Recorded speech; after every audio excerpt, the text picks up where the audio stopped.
Welcome to the Vergecast, the flagship podcast of phone chips that actually can power your computers.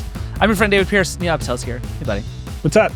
We have a lot to get to today, but mostly we're going to talk about the MacBook Neo. Like we should just lay that out up top. There's a lot of news. We have Xbox stuff to talk about. We have a bunch of other Apple stuff to talk about. Brendan Carr is still a dummy. We got a lot to do. But all I care about right now is the MacBook Neo. It should be said both David and I purchased MacBook Neos for the purpose of the podcast. Yeah. Because we just need an excuse to buy MacBook Neos. There was no reason for me to buy it. I literally 2 days ago was sitting on my computer, sitting like at our dining room table, shopping for a MacBook Neo on my M4 MacBook Air. And I had this moment of being like, what on earth am I doing here? So the story we both told ourselves today is that we're doing this A, for the Vergecast, and B, I'm going to give this computer to my wife, who she came home for lunch today, and I showed her the computer, and I was like, this is your new computer, and she could not have been less enthusiastic. Yeah, that's right. Just the most whatever possible response to this new computer. I tried to do that with the Studio Display XDR. I was like, I'll buy myself this. And I was like, Becky, in your office, you'll have two monitors. So I'll give you my old one. And she was like, I don't need that. And you can't get over that wall. Like, there's nothing to be said.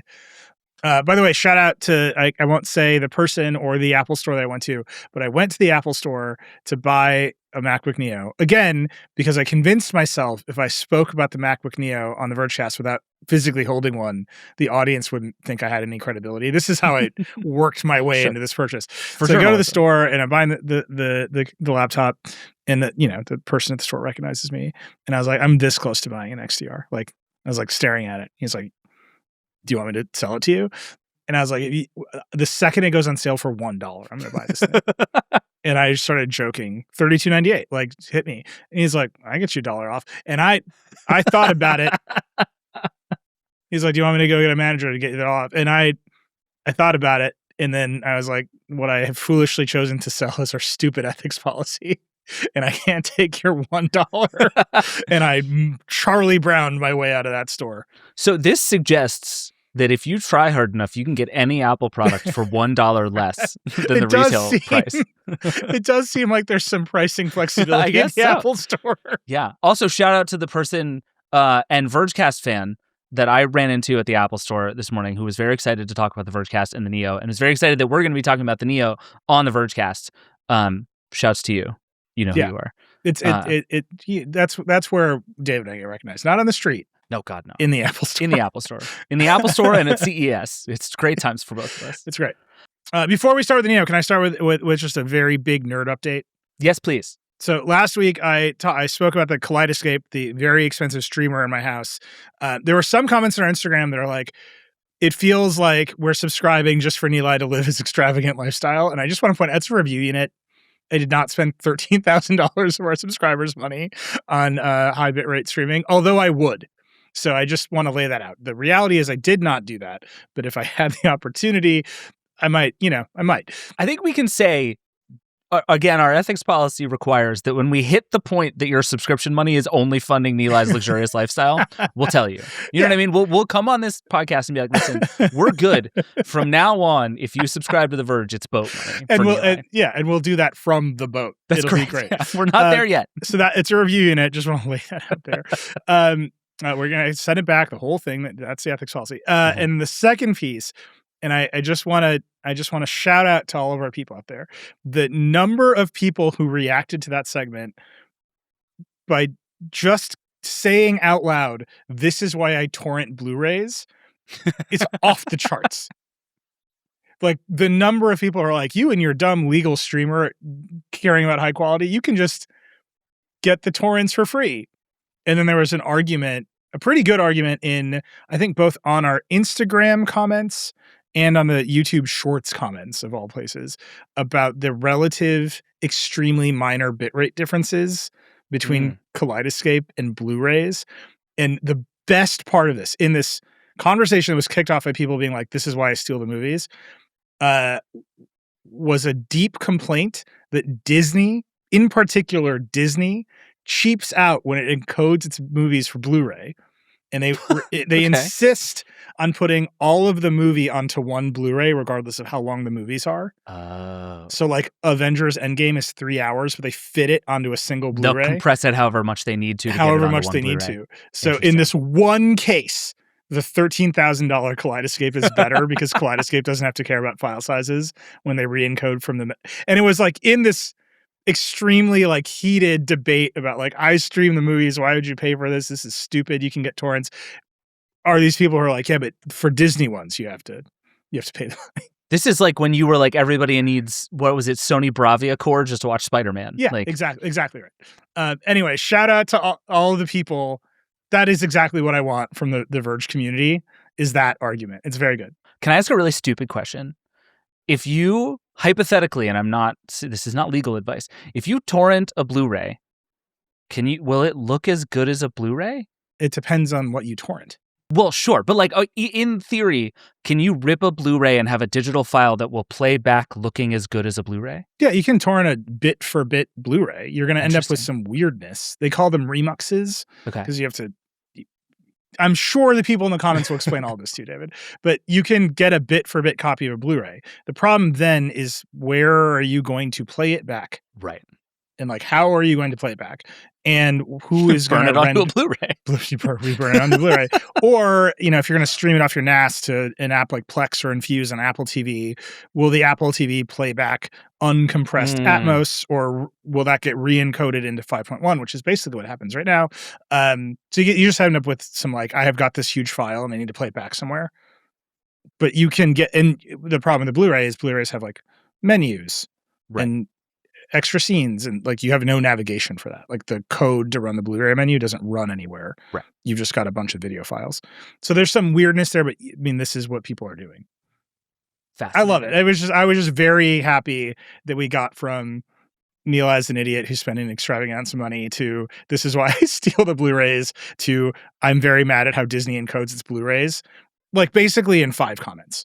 That's pretty good. It's pretty good. Yeah, I couldn't be happier with our. There is a real like piracy is back culture thing happening that we should probably dig into some other time. Like there was such a long run of like moral conflict over downloading media, and I feel like there is no longer moral conflict over downloading media. I think a lot of people would walk up to David Ellison, look him dead in the eye, and be like, "I will steal every movie that you make using Warner Brothers Discovery." 100%.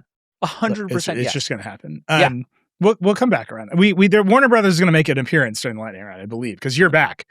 And whenever you're here, we have to talk about Warner and Paramount for the rest of my life. Apparently, thank you, David Ellison. But yeah, we should get to the MacBook Neo because the computer is out, our review is out. Antonio Di Benedetto reviewed it for us. The reaction to this thing, I would say, has been pretty universally like rapturous. This computer appears to have accomplished exactly the thing Apple intended it to accomplish, and maybe even more so. Like, have you been as surprised by the positivity around this thing as I have? Not really. I think what I'm more intrigued by is the positivity around the sense that Apple is having a good time for the first time in years. Like when you open the box for the Neo, it has the little tab that says hello on it. And like the classic Mac font, like Apple has not been playful in a long time. Like truly has not. Their TikTok account is bananas, like literally pictures of bananas. Right? Did you see the TikTok they made of just a lime doing a FaceTime call? No. It's just like nonsensical avant-garde weirdo TikToks that they're making. They started another new Instagram account that it's just more branded content, but there's just a playfulness to Apple's like vibe around the Neo that I think connects directly to it costs $599. The more expensive one costs $699. It's colorful. It's fun. This thing is not taking itself very seriously. So then you run into, and it's running an iPhone chip and it has 8 gigs of RAM, but you're not supposed to take it seriously. So why would you take it seriously? And it turns out an iPhone chip with 8 gigs of RAM, as we have known for a long time, is remarkably capable.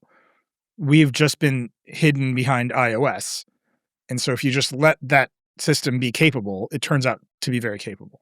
Yeah. I mean, I think to me, the thing that has been so interesting has been exactly the thing you just described about a bunch of people being like, well, this computer doesn't do X, Y, and Z. And just overwhelmingly, it's like, well, then it's not for you. That's fine. I think people like instinctively understand what this computer is for in a way I think is really fascinating. And we started to see this even over the course of like the 24 hours after it shipped, right? You go from, okay, it's just a cheap laptop. Well, Apple makes the M1 Air. Why not continue to do that? And then you start to see some of the things that Apple did to this, right? It is the marketing campaign, and it is the colors, and it is some of the choices they made with the device.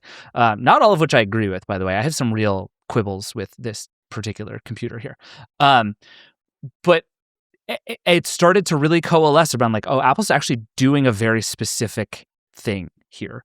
And we talk all the time about Apple's ability to sort of have a whole thought, right? And this computer feels like this is not a worse MacBook designed to be cheaper. This is like a different idea about a computer in a way that I think resonated with people pretty aggressively. I mean, Apple will tell you, I mean, this was their entire message to us. When we talked to their executives at the event, they kept saying, we can't make crap. We're not going to make crap. We were just able to make this computer great using the things we had today. I watched the teardown video of it, and it is remarkable at how much it is just an iPhone. Yeah. Like the motherboard is this big. Yeah. Right. It's nothing. It's spread out a little bit because they have room, but you can see that, oh, this is just an iPhone with a huge battery and some speakers. It's so striking because you pick the thing up, and one of the first things you notice about it is like it is dense. Yeah. It is a solid piece of computer, and that's because it is just all battery. Like, there's just nothing else going on in there. It's an iPhone with a giant ass battery and a keyboard. That's the whole thing that's happening there. Does it make you as angry about the iPad as it has been making me? So let's just talk about this now, because I think the main philosophical argument has been basically, does the existence of the MacBook Neo just completely obviate the iPad? And Apple would obviously tell you no. But I have a very hard time now coming to the conclusion that if you have $600 to spend on an Apple device, you should buy anything other than this device. Like, this to me makes the iPad Air, especially if you're thinking about it as a somewhat primary computing device, like even if it's not your only computer, it's a thing you intend to do more than just hold and watch movies on. If you want to, like, my mom is a good example, right? Like, my mom uses her iPad a lot to look at pictures, to browse the web, specifically Zillow. She does New York Times games on it every morning. Yeah. And she does a lot of like email and basic little things. The Neo is a better, more usable machine for almost all of those things to me. Maybe. I want to stay on the positive side. I often get accused of being relentlessly negative. And boy, am I ready. But I think, I think the right combo for most people is a laptop and a phone. Mm-hmm. And this is why non-iPad tablets have all kind of just sort of, they live in that sort of fizzled out middle space where everyone knows it's the right category for a bunch of things, but it never hits the way the iPad seems to have hit in certain places. I think this is the right laptop for people whose lives are primarily on phones. Oh, that's a good way of thinking about it. If your phone is your main computer, this is a great secondary computer. Yeah, and I think the truth is that for most people, literally in the world, for most people, their phone is their main computer. Mm-hmm. And so then you're like, okay, what do I really need? I need a more capable web browser quite often. Yep. And then there's a subset of apps that might be fun to use. And then this thing is like, well, here's a more capable web browser and a pretty good keyboard and a good trackpad and a fine display. I'm a display nerd, so 100% of sRGB is not where I want to live. But it's like all that stuff is fine because really what you're doing is like, here's a device that can do things my phone cannot do. You put it up against the iPad, and the reason I'm asking, does this make you mad about the iPad, is if they just didn't nerf the iPad's operating system, this question would have been solved by the iPad ages ago. Yes, very much so. Ages ago. And this has a lower spec chip and less RAM than most iPads. Yeah. The equivalent iPad to this, price-wise, runs an M4. Yeah. I just reviewed it. It's also $600 and it has an M4 in it. It is vastly more powerful than this thing, and they just will not let the iPad be powerful in the way that this thing is allowed to be powerful. Here's my theory about that. I don't think it.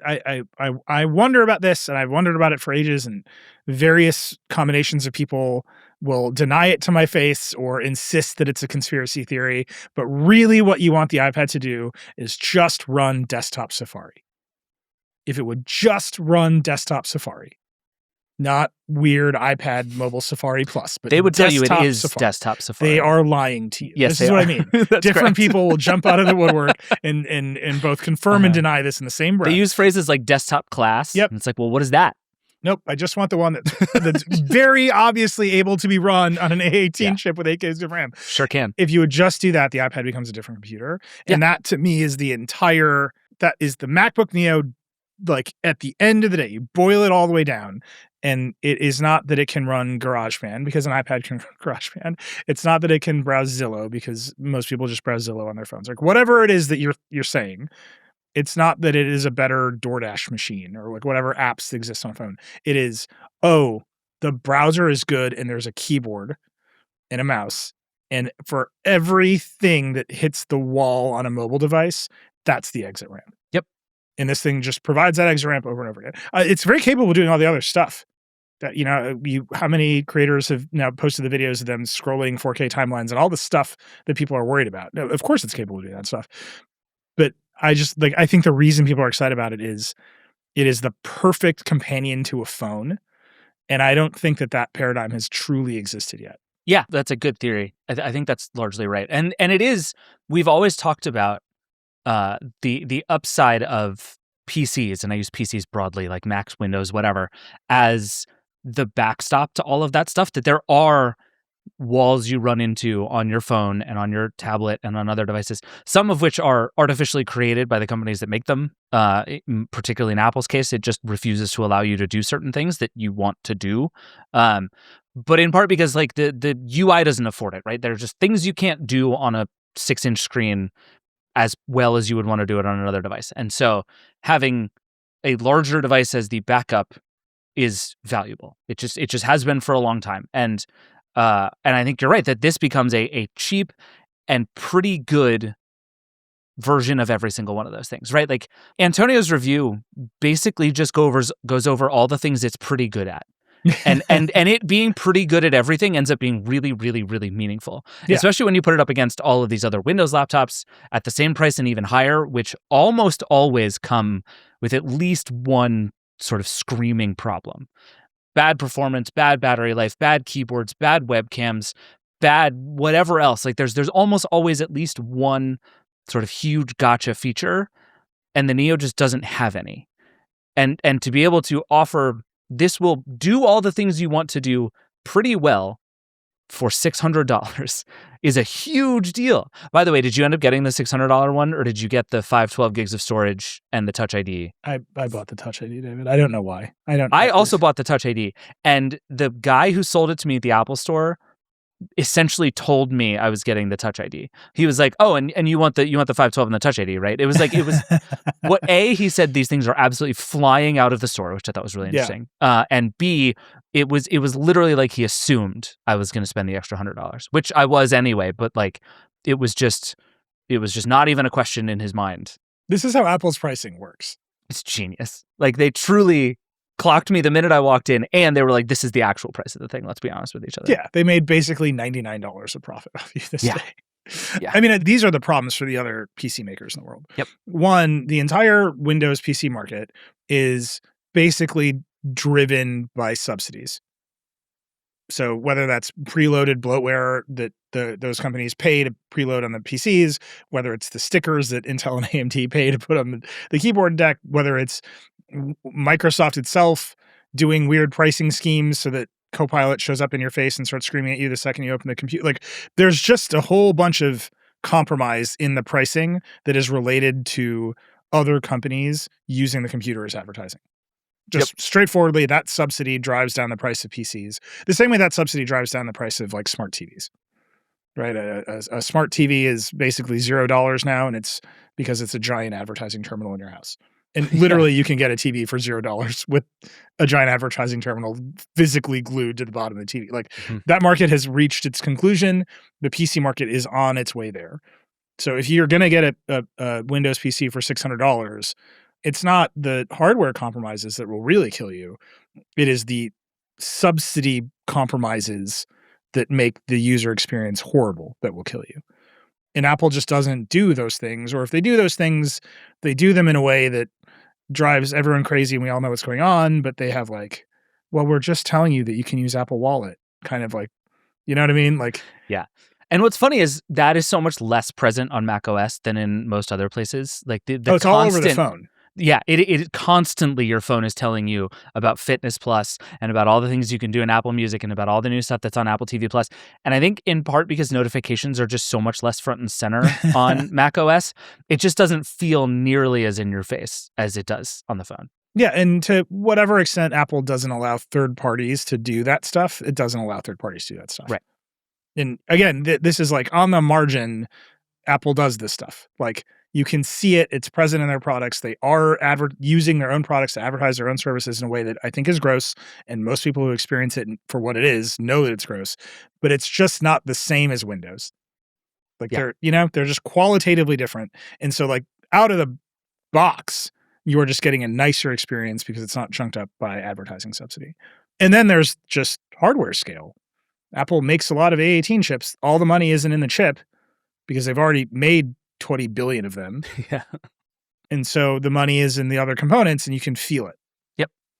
And I think that is just very, very difficult for other PC makers to compete with, let alone Apple is really good at pricing you into spending $100 more on effectively nothing with such insane margins on their RAM already that they didn't have to do any pricing games because they can just take a little less money for RAM. They can take a little less profit for RAM. Like, what are you going to do? And I think Antonio has been talking to other PC makers, and other PC makers are talking about it. And David, you've been making this point. They seem caught way off guard. Yeah, which is nuts, right? I mean, I think the most direct quote we've gotten so far was from ASUS, which just had an earnings call. And one of the questions they got on their earnings call was essentially, what do you make of this computer? How do you feel about the Neo? Do you view this as a threat? And this is Nick Wu, the CFO, who basically said, we had an inkling this was coming. There have been sort of supply chain rumors about this for months. So like we kind of saw this coming. We were surprised it was as cheap as it was, which I think is really interesting. That I think people probably expected this to be like $7.99 or $8.99, not $5.99 and $4.99 at Education, which is a genuinely low price for a device like this. But then he says he was talking about the processor and the 8 gigs of RAM. And he said this may limit certain applications. So I think when Apple positioned the product, it's probably focused more on content consumption. This differs somewhat from mainstream notebook usage scenarios because in that case, the Neo feels more like a tablet because tablets are mostly for content consumption. That's just dead wrong. Yeah. It's just dead wrong. And I think it is so reminiscent to me. I read that quote and immediately thought of Steve Ballmer in 2007 being asked about the iPhone. And we just pulled this clip because I found this on YouTube again. And there was the first comment on YouTube is YouTube showed this to me again 17 years later. So I think like the algorithm seems to have spiked this clip again. But let me just play you this response from Steve Ballmer when he's asked about the iPhone. The first iPhone, 2007. Steve Jobs goes to Macworld and he pulls out this iPhone. What was your first reaction when you saw that? $500 fully subsidized with a plan? I said, that is the most expensive phone in the world, and it doesn't appeal to business customers because it doesn't have a keyboard, which makes it not a very good email machine. Now, it may sell very well or not. We have our strategy. We've got great Windows mobile devices in the market today. You can get a Motorola Q phone now for $99. It's a very capable machine. It'll do music. It'll do internet. It'll do email. It'll do instant messaging. So I kind of look at that and I say, well, I like our strategy. I like it a lot. First of all, I had a Motorola Q, and it was not as good as the iPhone. It's not a good phone. But also, like obviously the details here are different. What Apple just did is go down in price, and what Apple just did is make something available to many more people with a keyboard, ironically. But the response feels the same, which is to look at this and say, well, this isn't what business users want. And it's like, well, you have officially missed the point here. And Microsoft has been missing this particular point for a very long time. The whole Windows ecosystem has been missing this point for a very long time. That by some mix of, I would call it tech debt and bad product management, to be kind, these companies are either unable, unwilling, or both to actually properly make great products in this price range, and have been for a long time. Like, Antonio's working on this story, which I think will probably be live by the time most people hear this. And at one point he was like, I don't blame PC manufacturers for not having a response to the Neo yet. And I was like, buddy, you have this backwards. Then where is this 10 years ago? Like, this thing has been sitting here for forever. You let Chromebooks eat it alive, and then Google kind of forgot Chromebooks exist, and Chromebooks stopped getting better. That thing has been languishing for forever. And this has just been open PC space for a long time. And it's sort of wild that Apple was the one that managed to fill it like this. A company that generally had no interest in doing this kind of computer for a really long time. Just looked around and was like, oh, that's not hard. And We've got these leftover iPhone chips. All right, let me play devil's advocate. Okay. Because I agree with everything you're saying. And I do think the PC makers are a little bit boxed in by just the pricing dynamics. Like, they don't all make their own chips. Right. They're also beholden to those chips. Like, Intel being bad is part of the problem here. Yeah, right. But at every level, like, Apple has to find the profit at the end of the process. Right? They're like, we put all the parts together and then we mark it up. Like, Apple's profit margin, if you look at their results, is rock solid between 30 and 40%. Like, that's what they do every quarter. That's how much profit they make. And they just back into it because they make most of the components. Right. And so when the price of RAM skyrockets, they can pay more to Samsung or whoever for RAM, and they can kind of like back it out and all the other stuff. If you're a PC maker, if you're an Asus or a Dell or whoever, you don't make anything. So every part in your computer, someone else has to make the profit to make their company run, especially the chip, which is like usually the most important part of the computer.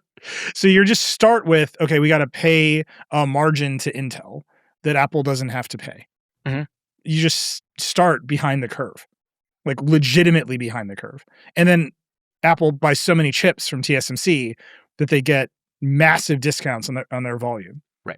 So you're just like, all of a sudden, like, you just start way, way behind in the race. And so, like, I don't doubt that this is a very challenging thing to compete with, just on the fundamentals of the fact that the PC competitors can't remove the margins from all the components and then mark it up at the end to solve the problem. That's fair. Right. But I'm just playing devil's advocate. Like, I just see that problem and I'm like, whatever. The real like dynamic in the PC industry for more than the past 10 years now is that Apple decided it would own the high end. So if you just look at sales of laptops that cost more than $1,000, it is more likely than not that every one of those sales is an Apple laptop. Yeah. They just went and they're like, we're just going to compete on this price and up, and we're going to win. And statistically, they've won.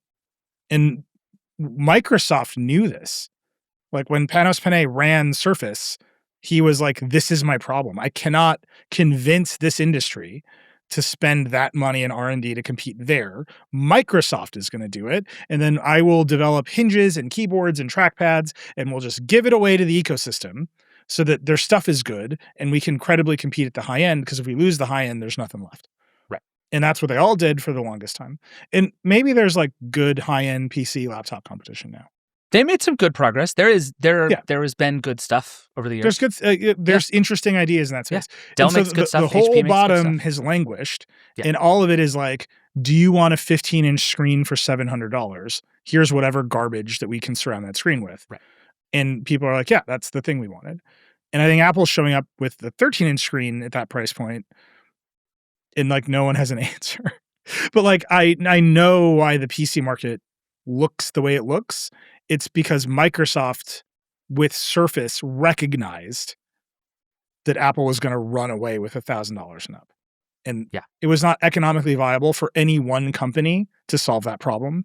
Microsoft had to do it for its entire ecosystem. Yeah. I've been thinking a lot about the Surface Go over the last few days, because that was Microsoft's biggest swing at this price point.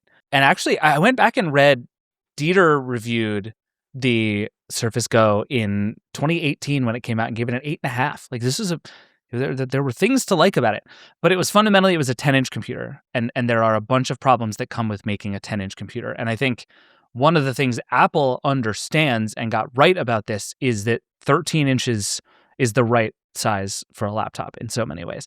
And especially at smaller sizes, Microsoft got really hung up on doing hybrids that just didn't quite pan out the same way. And I think if you just go back and redo the Surface Go process and they're like, okay, well, what if instead of trying to sort of overcorrect on the form factor here, we just make the cheapest Surface laptop we can and charge it at this price?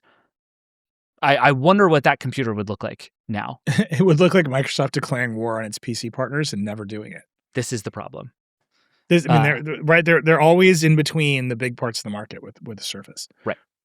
Yeah, that's very true. You made a face when I said 13 inches. What's your problem with 13 inches? Well, I didn't realize that I had recycled this, but I had a 12-inch MacBook, which was one of my very favorite computers. In fact, hilariously, brought up Dieter. I bought it from Dieter. And he really screwed you on that one. He did. In a very Minnesota way, at one point I was like, "Do I remember to pay you for this?" And he was like, "Of course you did." And I don't know if that's true or not. So maybe I paid him for it. Maybe I did. It was like a very Minnesota. Like, yeah, you're fine. Don't worry about it. I just wanted this thing out of my house. This is ages ago, and I love that computer. I think I finally recycled it. But that computer was the perfect size. And when the Neo was announced, I was really sad they hadn't gone one tick smaller. And now that I have it, and we've had this conversation, I completely understand why they didn't. They made the most mainstream computer they could, and 13 inches is the most mainstream size, and that is the right answer to this question. Yeah, I think that's right. And I will say the Air is 13.6, right? I don't really appreciably notice the difference between the Neo screen and the Air screen at this point. Yep, 13.6. I do notice the size of the thing. Like the Air sort of wears itself a little lighter to me than the Neo does, even though they're technically the same weight, and the Neo is actually a little smaller in some dimensions. The Neo feels chunkier as a computer to me. What have you made of it so far? You've been using it. I have two gripes I would like to talk about, but I want to know what you've thought of the Neo so far. I think the Neo is a beautiful piece of hardware, and for all the reasons I've said, I think only Apple can really produce it. Yeah. And I'm really happy that they got rid of Alan Dye because macOS Tahoe is a visual abomination. Is this your first Tahoe experience? I've used it like academically. Okay. Do you know what I mean? Like at a remove. Yeah, like I have a computer with Tahoe on it, and I you touch it through a piece of glass. Yeah, like literally a piece of liquid glass. Like my work computers, I just don't update them until I have to, because I just can't take them down. Like this podcast machine, I don't even know what it's running. Like it just needs to work, and that's the thing it does. And then I thought liquid glass was bad, so I didn't update my main work computer over there. Again, I have another Mac that has it on there, but it's just it was to dink around. It's like what I put the updates on. This is the first time I've like sat down and really used Tahoe with liquid glass, and every part of it is infuriating, and Apple should be embarrassed. And the number one reason to not buy a MacBook Neo is because I know that Apple has no choice but to fix liquid glass in Tahoe at WWDC, and then you should wait until they rev macOS 27 and they undo this ungodly abomination of an interface. It is so bad. Liquid glass on a phone is like fine.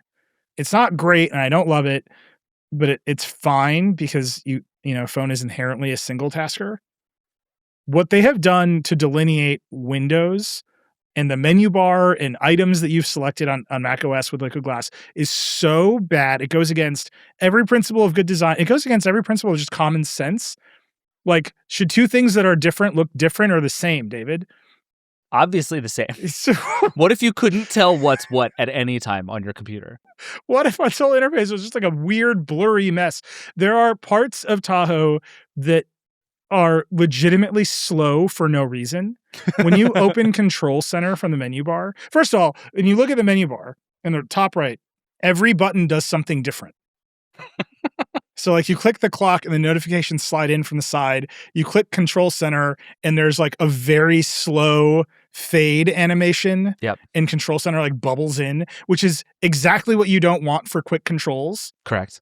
Like it is basically like, oh, you just want to change the brightness? What if there was a Broadway show? Like you don't want that. You just want the brightness toggle to appear. But that's different than the slide in. And you keep going down, and then Another one's a drop down, and then you get all the way to like the Wi-Fi icon, and it's a standard drop down. And you keep going, and you get to the regular menus, and when you click on those menus, they don't shade in dark enough for you to tell that you've selected a menu. I'm so glad you're finally doing this. This makes me so happy. I'm not even in the weeds of this interface. I'm like, I'm gonna raise the brightness and pick save from the file icon, and all of this is stupid. Yeah. It is. I told you I didn't want to go negative, but I'm telling you, the Neo was like, at first it made me really happy, and then it made me incredibly sad that this thing is it's like a visual disaster. It got to the point where I did the only thing I can do when I'm so mad at an Apple interface. I just started texting John Gruber, who hates it as much as anybody. I was like, I see what you're saying, and he was like, yeah, dude, it's bad. He's like, if anything, I'm not going hard enough. The menu bar is actually such a perfect example because it's so also bad. Like it's translucent now, but it is still a hard border. So, and those two things don't make any sense. So it's like it looks like it should be interactive with everything, but it's not. It's still a hard line. But just looking at the menu bar now, like I'm going to do this while I'm sitting here. Okay, so you click on the clock and it slides in from the right. You click on the control center and it bubbles in. It really is slow. I hadn't really even noticed it until you said it. I mean, it is like a song and dance routine to be like, I want to turn the volume up. And of all things that should just appear, that's it. Then you do search and it opens up Spotlight in the center of the screen. In a modal. Then you click on battery and it opens up a menu to the left. You click on Wi-Fi and it opens up a menu to the right. It's like, it's literally like every single one of these was designed by a different person and none of them ever spoke to each other. It's just like, Apple is so good at this. Like historically, the thing that they're good at is looking at this and being like, make this make sense. And they've just lost the plot here. My favorite Tahoe thing forever, though, is just, if you want to understand the problem with Tahoe, take all of your apps and drag them to the same corner and then see if the top left corners line up. Spoiler alert, they don't. Apps are just, there's literally no rules anymore for what's going on with Tahoe. Tahoe is very bad. Liquid Glass is very bad. But the Neo is still awesome. And I really we came out of last week being like, this thing is going to sell huge. And I think it's actually going to be bigger than I thought. I think this will replace the MacBook Air as the sort of default, I don't have any follow-up questions. What computer should you buy? Computer for people. Maybe. I think we have yet to see. I think it's hard to know at the very beginning. I think all the benchmarks suggest that is true. All the sort of early reviews, our reviews suggest that's true. I think once people start using them at scale, we're going to find out.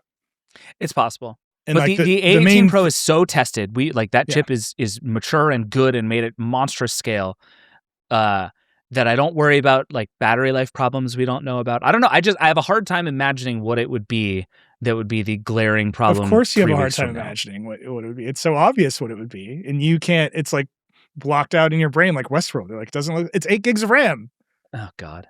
That's what it would be. It would be. Can I tell you how unbelievably vindicated I am?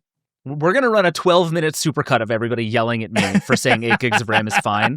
And then all those same people saying, oh, it only has 8 gigs of RAM. That's not a problem for normal everyday computer users. Yeah, fuckos. I was right the whole time. I'd say only question mark I have is once millions of people buy this thing and they start using it for all kinds of stuff that nobody could possibly foresee, will 8 gigs of RAM swapping to this storage, will it be not a problem, which everyone assumes, or will some weird stuff bubble up?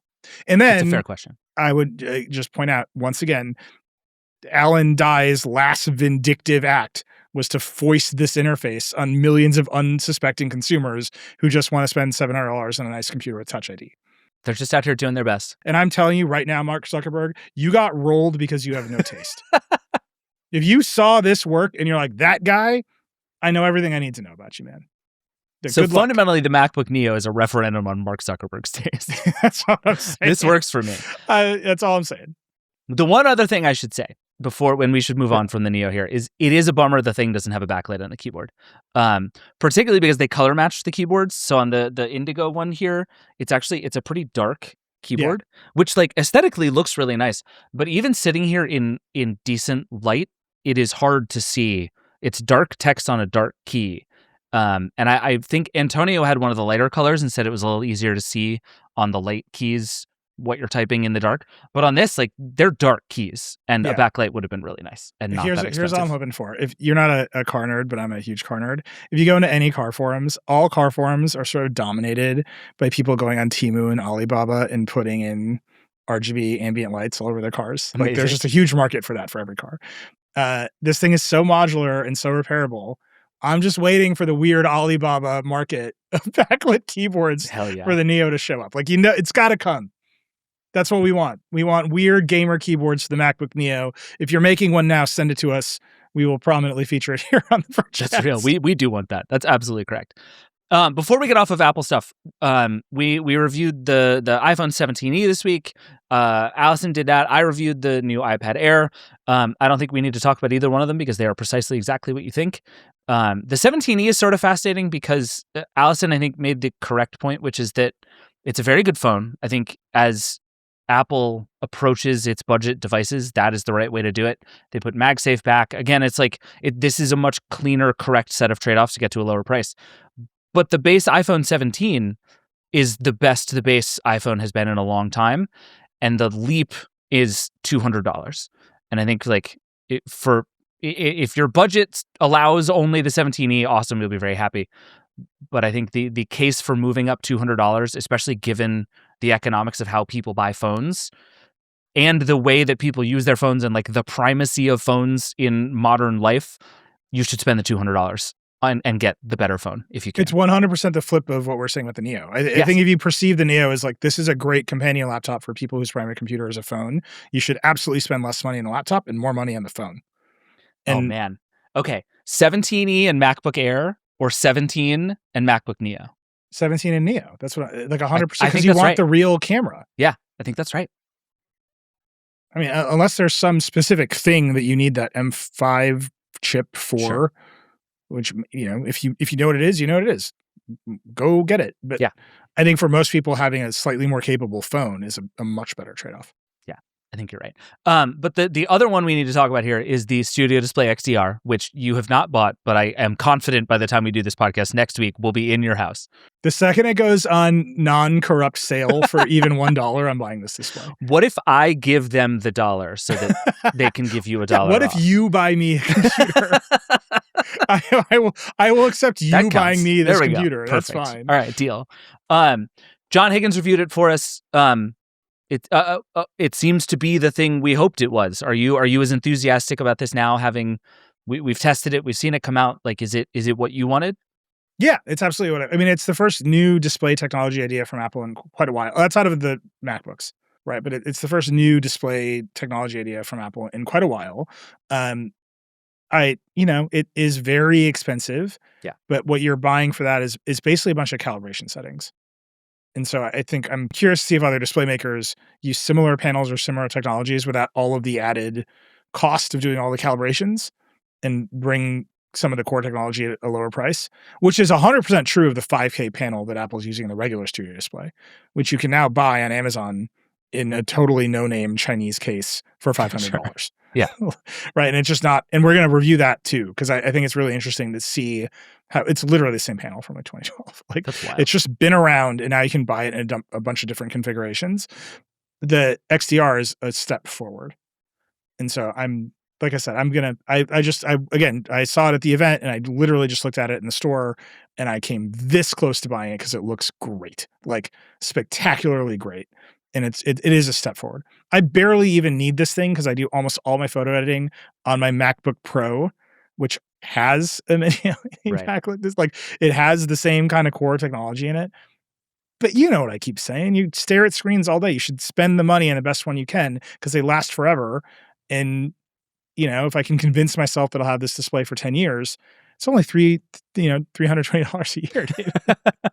Think of the savings. Yeah. I mean, I will say there are very few technology devices. I would say it's even plausible to say I'm going to buy this and keep this for a decade. I think the Studio Display XDR has a strong shot to last a decade on your actual desk. Screens just last forever. TVs and monitors just they last forever. It is so hard to convince yourself to upgrade. So, like I said, the second it goes on sale for even $1, I'm going to buy this thing. And not like a corrupt sale. Not like It also apparently has a better webcam, which is very exciting. I put tape over those webcams. No, thank you. My webcam, all of my webcams in the house are the real cameras with power buttons. For privacy reasons or for camera quality reasons? Both. Yeah, you fair. get one with the other. Yeah. And the idea that there's like a software defined webcam in my computer that someone could come get. Yeah, this is where I am with Zuckerberg. Zuckerberg has tape on his laptop. Yeah. You ever look at a picture of his laptop? Yep. There's tape on that webcam, and it's like, oh, buddy, you're the guy who wants to put glasses on everybody's face. Has tape on his webcam. I know. Yeah. I will say, by the way, we keep getting emails from people volunteering to come to your house and take apart your iMac to turn it into a display for you. I don't know what your precious ethics will allow on that front, but we have a series of volunteers who are willing to come do this for you at any point. That's allowed. I think that's not. I mean, that's just somebody doing their hobby. You know, like that's a good time. Yeah, I owe a big part of my journalism career to fixing David Pogue's Xbox when he was the tech columnist at the New York Times. There you go. This is how it starts, people. Go to Nilay's house and fix his iMac. Well, dude, my little village here in Westchester County does repair cafes. Maybe I'll just like hijack the repair cafes. Like, everyone bring their 5K iMacs. We're making monitors. Just a parade of 5K iMacs down the street. Yes, and then the senior citizens who are all there to get their ancient vacuum cleaners repaired will be very confused. It's pretty good. All right, 2 more Apple rumors, and then we're gonna stop with Apple for a while. The first from Mark Gurman at Bloomberg is that the next set of Apple releases is going to be high-end stuff. Having now done some of the low-end stuff, it's going to extend up even higher, potentially called Ultra, but not necessarily called Ultra. It sounds like the foldable iPhone fits into that, about which we also have some rumors. But there's just a real movement up in the market here for Apple. And I think this is really interesting. There was also this news this week about Uber Elite, which is like newer cars, fancier rides, just catering to expensive people. And I think that's a trend that is coming in a really real way. Like, we've talked about this before, that one of the great, cool, exciting things about technology is we all have the same iPhone, right? Like, there is just the iPhone, no matter who you are, within a very small stratifications, the same technology is available to everybody. We may be headed for a period of that not being the case in a really mainstream way. I would pay $1,000 extra for a MacBook Neo that didn't have liquid glass on it. I was putting that out in the universe right now. That may become available to you, but I think the like, until now, it's been, new technology that hasn't quite come down and called, like, foldable phones are still really expensive, right? But that's not, nobody would call that sort of a mainstream thing yet. And when they become mainstream, everybody sort of assumed the price will come back down. Maybe we're just headed to a point where there is going to be a true luxury class of mainstream technology for a while, which I think is really interesting. And I don't know quite how to feel about it.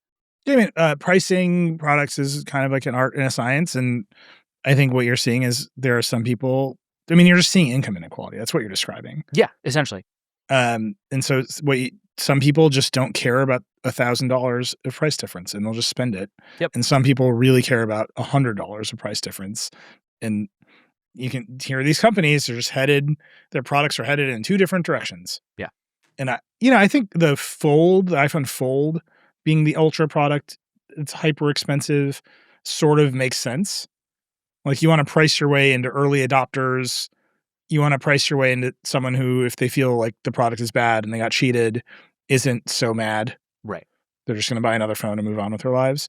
I think the rest of the Ultra products, you got to make a case for something beyond it's the fastest chip. Sure.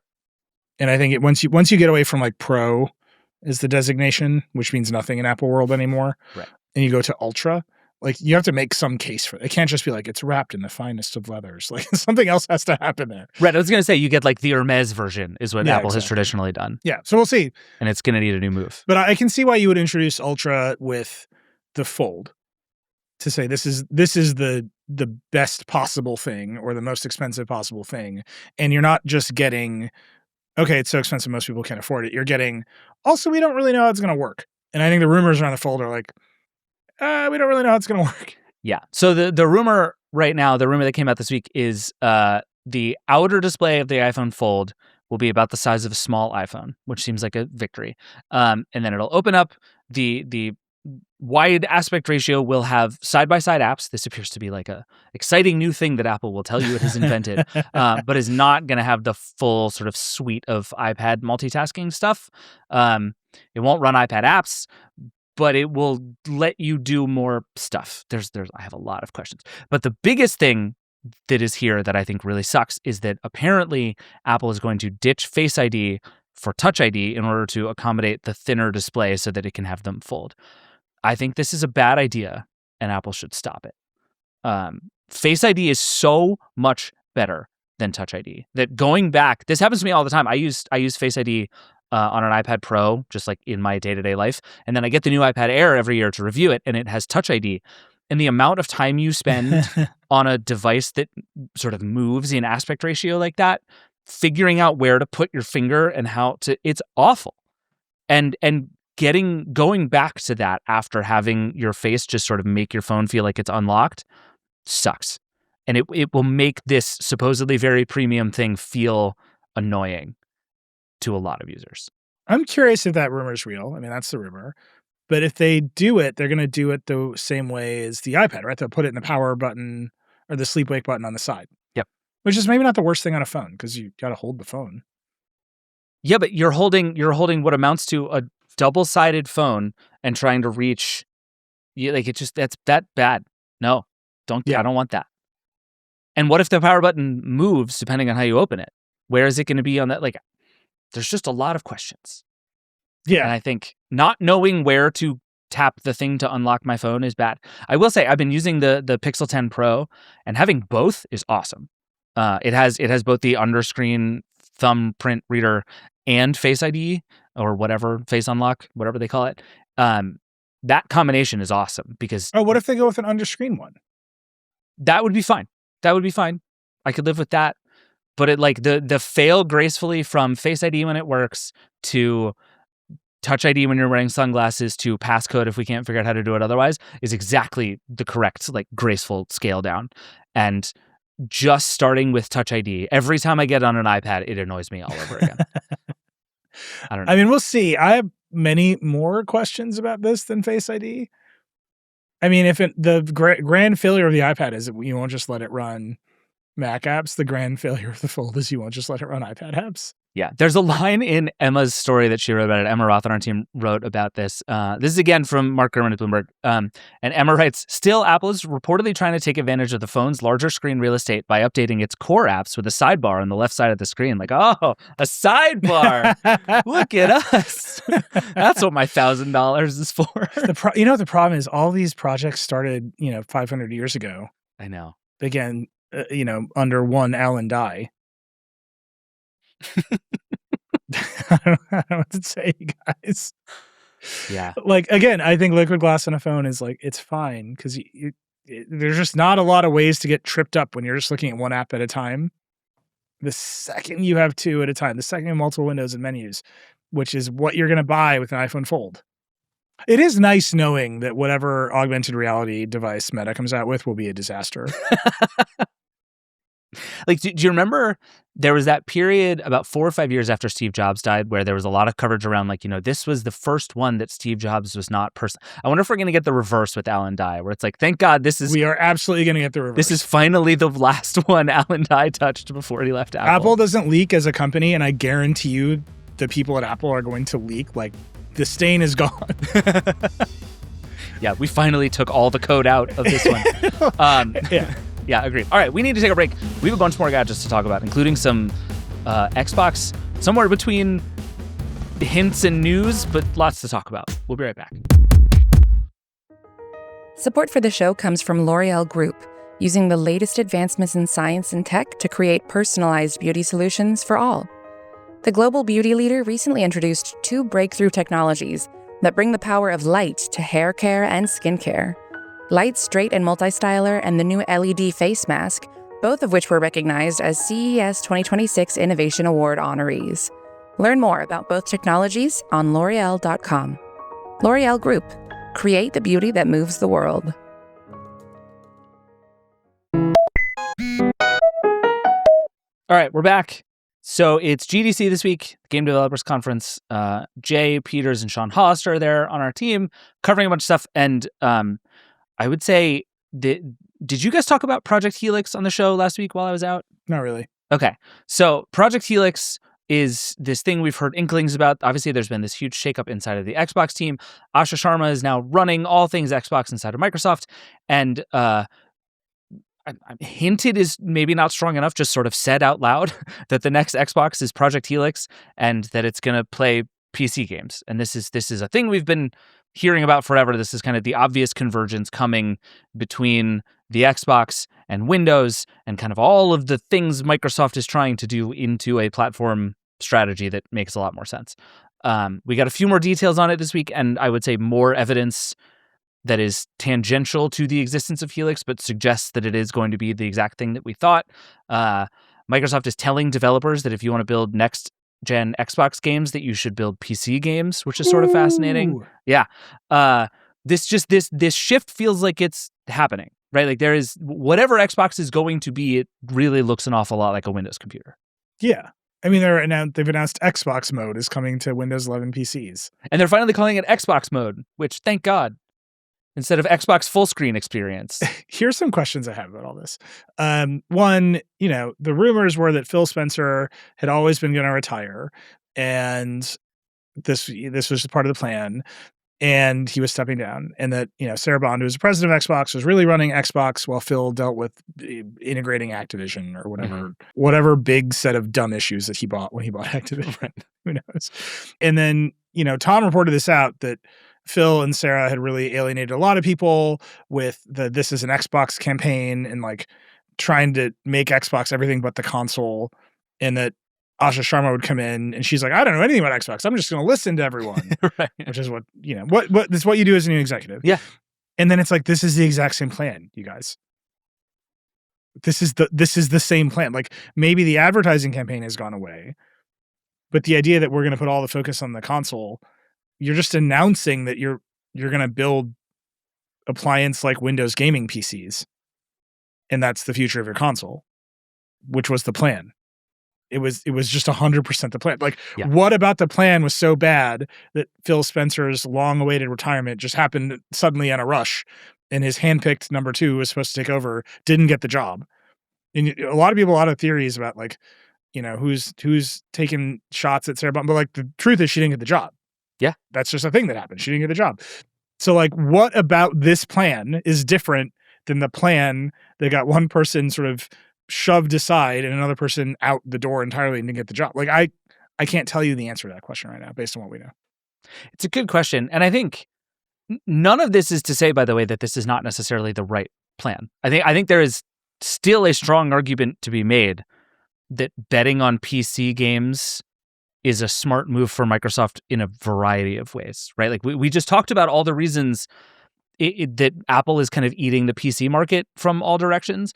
One thing Apple doesn't sell is gaming PCs. Apple would love you to buy a MacBook Pro and play games on it. Apple wants nothing more than for you to play games on your MacBook Pro. They don't want that. That's all they do. They want to demo one 5-year-old Assassin's Creed game twice a year and be like, we're good at video games. And that's the end of that. No, all they want to do is be like metal, and developers like, I don't care about this at all. Please leave me alone. Well, they care about it when they're doing weird free-to-play loot boxes on the iPhone. Yeah, agreed. But gaming is a huge business. Gaming PCs are a huge business. This is a thing Windows does really well. There's an Azure play here. There's an Xbox play here. Like, it is actually a really interesting bit of sort of perfect corporate synergy to just care a lot about PC games if you're Microsoft. But you're right that has been the case for a very long time, and it is not super clear what has changed. Right. Something happened where Phil Spencer, who architected this plan, got pushed out the door in a rush, and that's a retirement that was, quote, long planned, but like, it wasn't like some big celebration of Phil Spencer. It was like, see ya, Phil. And his handpicked successor did not get the job. And there was just a lot of reporting about all the problems there. People have a lot of feelings about, but she didn't get the job. And then there's a new person who's like, we're going to make the Xbox great again. Right. Like, and then there's this. And I just can't tell you what's different. I'm trying. I'm looking at this and being like, okay, like, is it just that this train was on the tracks and Helix won't even be a thing until next year. Right. They've said it won't even be out in alpha until next year. So there's a lot of time for a lot of things to change. Yep. But the idea that the Xbox is just an extension of Windows that's been the plan. There's not another plan. I do wonder if this is an Xbox debacle is a piece of all of this, because there's so much done inside of the Xbox team that has just muddied that thing that you just explained, right? Where like there's Xbox Play Anywhere and there's Xbox Cloud Gaming and there's this is an Xbox and I think it has looked a lot like Microsoft has lost the plot, even if it hasn't lost the plot. Do you know what I mean? That there's a real focus function here that is just saying, what if this is what they're trying to do? If the Xbox's job is to be the like class leading way to play PC games, and then you can also buy a gaming PC, you can also buy a handheld that's going to run Windows. All the software is the same. You can build one game that'll work all across these things, and Microsoft can say, oh, you want a thing that is just Xbox mode all the time to put in your living room? Buy this. Do you want a gaming PC? Buy this. Do you want a handheld? Buy this. All your games will work everywhere.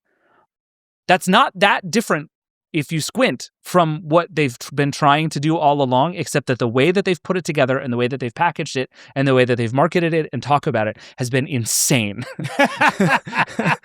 And so it's just like, what if you took this plan and took out all the parts that seemed like nonsense, but kind of kept the plan the same?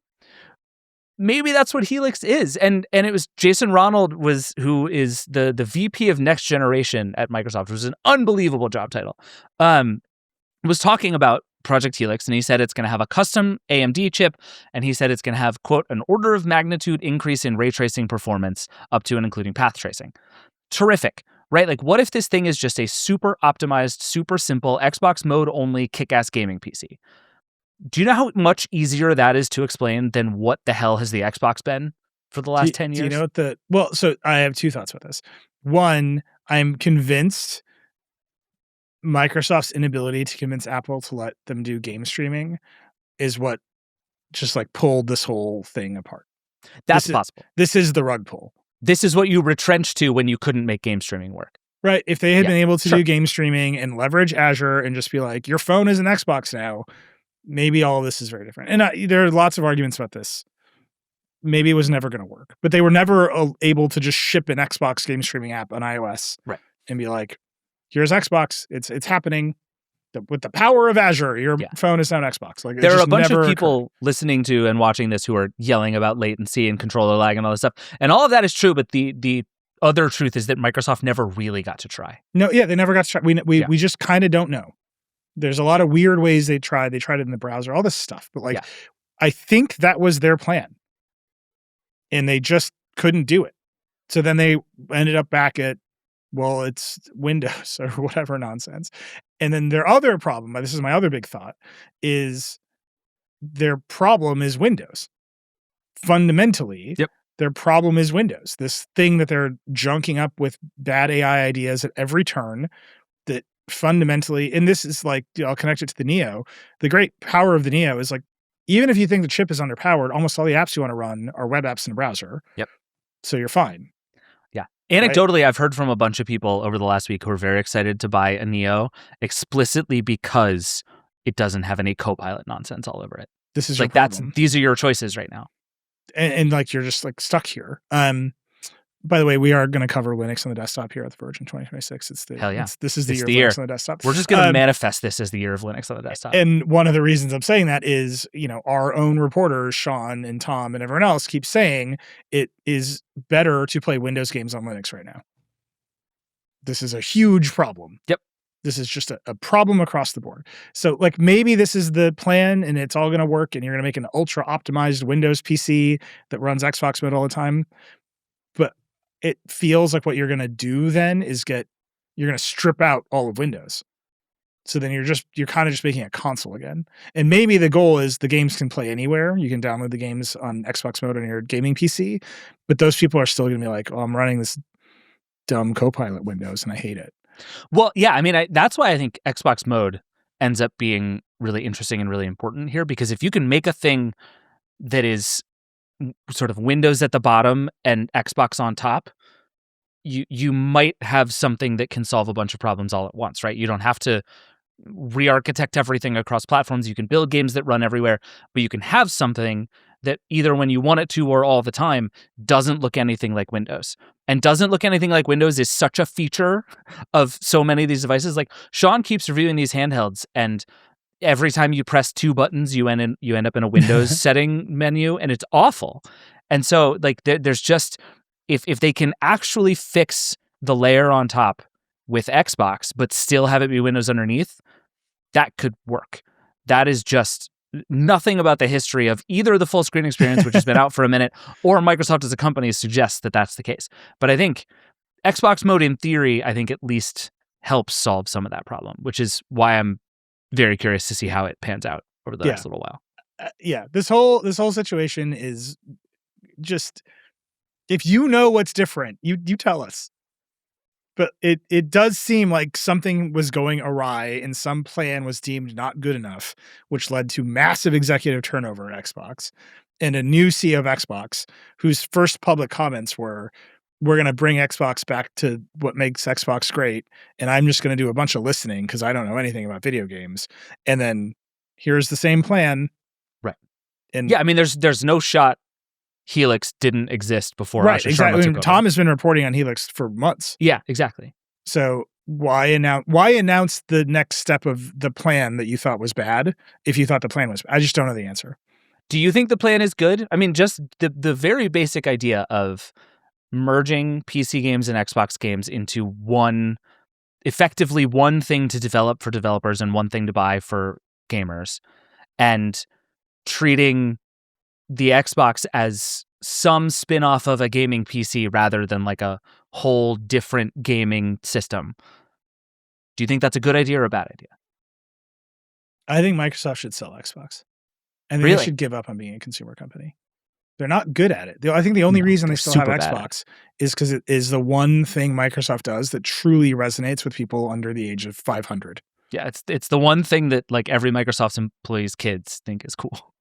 Well, they have Minecraft. That counts for something. But that's all part of Xbox gaming or Microsoft gaming. Like, they should just let that thing go. Like, I mean, they can't now. They're in it way too deep now. Yeah, the biggest acquisition in their history. Like, I don't know. There's just a bunch of mistakes that they made. I think they did all that stuff because they understood that mobile was important and the next generation of gamers would come up on phones and they needed to be in that business. And I'm telling you, someone will write it, hopefully it's us, the moment that Apple did not let them do game streaming, everything went off the rails. And I just feel like you should acknowledge that, and maybe it's time to, like, Microsoft in its heart wants to be an enterprise company. That's the thing that they are. That's the thing Nadella has made them. He's done an incredible job turning that company around. And if you recall, the first thing he did was he got rid of Nokia and said, we're done with this. Yeah. Nokia was a lot cheaper than Activision Blizzard. Like a lot cheaper than Activision Blizzard. It's true. I just, I don't, the idea that you can evaluate this is like, is this the right strategy for Microsoft? It's like, dude, it's been a decade. They've been chasing this dragon for a decade. Like, they have. Maybe just let the games company be a games company and live its own life without either having to be like, this is the thing that will make Windows PCs cool, or this is the thing that will spike Azure usage. You know what the thing that spikes Azure usage is. Right. It's every single day, OpenAI does something stupid. Yeah, that's great. Yeah. I mean, you do wonder the two things that are really interesting, sort of historical sliding doors moments here are that moment years ago when everybody looked at Fortnite and Roblox and Minecraft and said, okay, this kind of live service game is actually the future of everything. And we can build tons of them, and maybe there will be lots of them. And do you know the ones that keep winning? It's Fortnite, it's Roblox, and it's Minecraft. And so many dollars and so many jobs have been lost trying to unseat those three things that I think there was just a sense of this is going to be a big, huge, giant teeming industry, and it's still just pretty much the three damn games. Oh yeah, everyone got drunk on COVID. Like, I don't know how to explain this. Everyone was at home and spent all their money on their laptop, and every single tech company was like, "Oh, we're all brains and vats now. We're gonna do brains and vat stuff."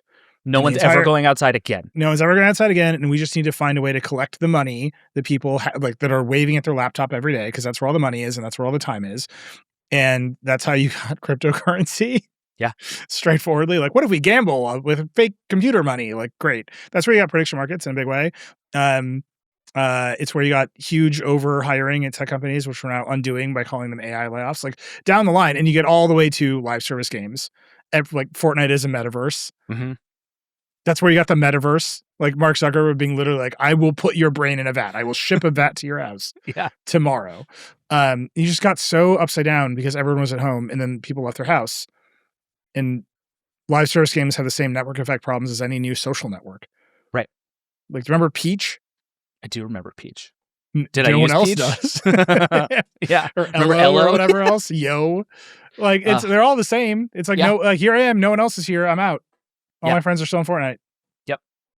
Well, so that's the one piece. And then the other piece is the AI thing, right? Where it's, I think, right as this sense of, okay, gaming is this gigantic industry. It's where people spend a ton of money. How can we tap into that and change it? Was like, do you remember when all those conversations were happening where everybody's like, oh, we pay all this attention to Hollywood, but gaming is this many multiples bigger as an industry, and it's where young people are going, and gaming is the future of everything. Right as all of these companies were like, oh, we should invest deeply into this, like smash cut to AI just takes over the industry.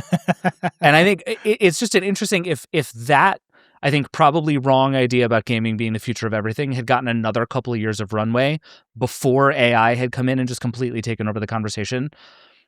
Who knows how many more bad investments Microsoft would have talked itself into. Who knows how much more NFT conversation we would have had to exactly. Actually, do you know my favorite, like where we all, like the world got drunk on like COVID confusion?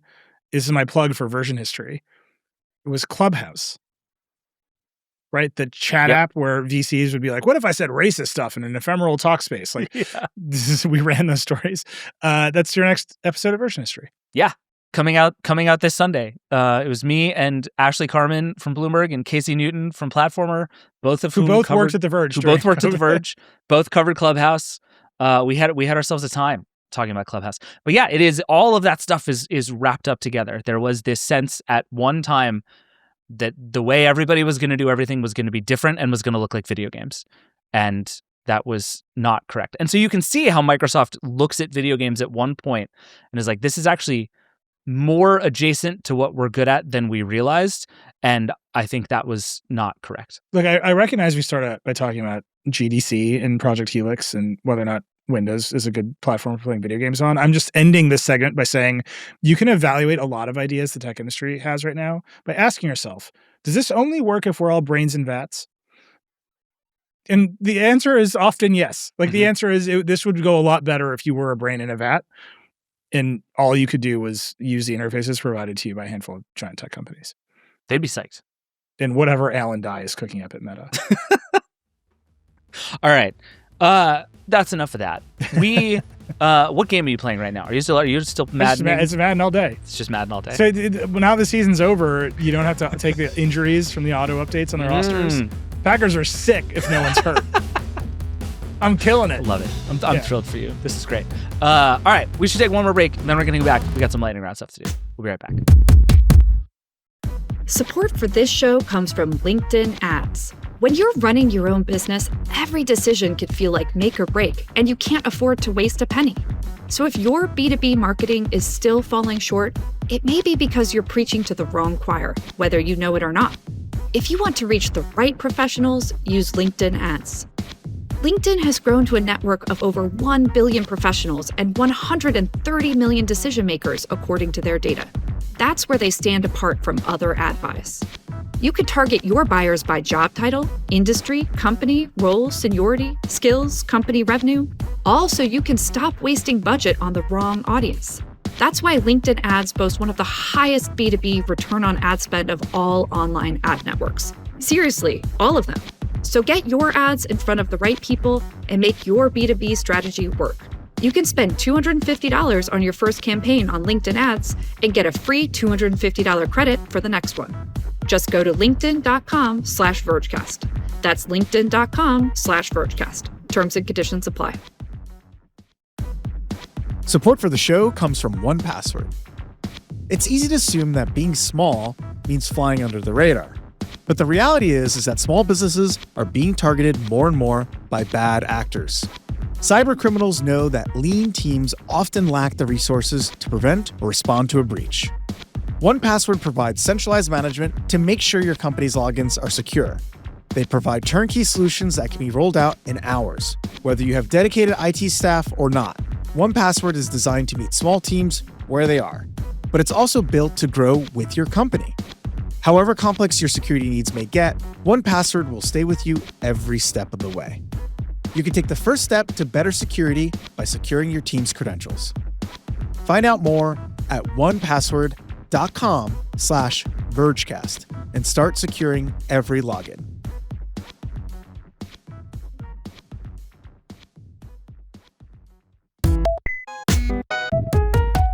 All right, we're back. It's time for the lightning round. Unsponsored. Long pause for flavor. Nilay, are we doing this? We're doing it. Okay. It is time, once again, for America's favorite podcast within a podcast. I missed it last week. I missed it terribly. I'm so thrilled to be back. I wore my Brendan Carr is a Dummy t-shirt out in the world, kind of by accident, without realizing I had it on. Several questions. Brendan Carr is a dummy.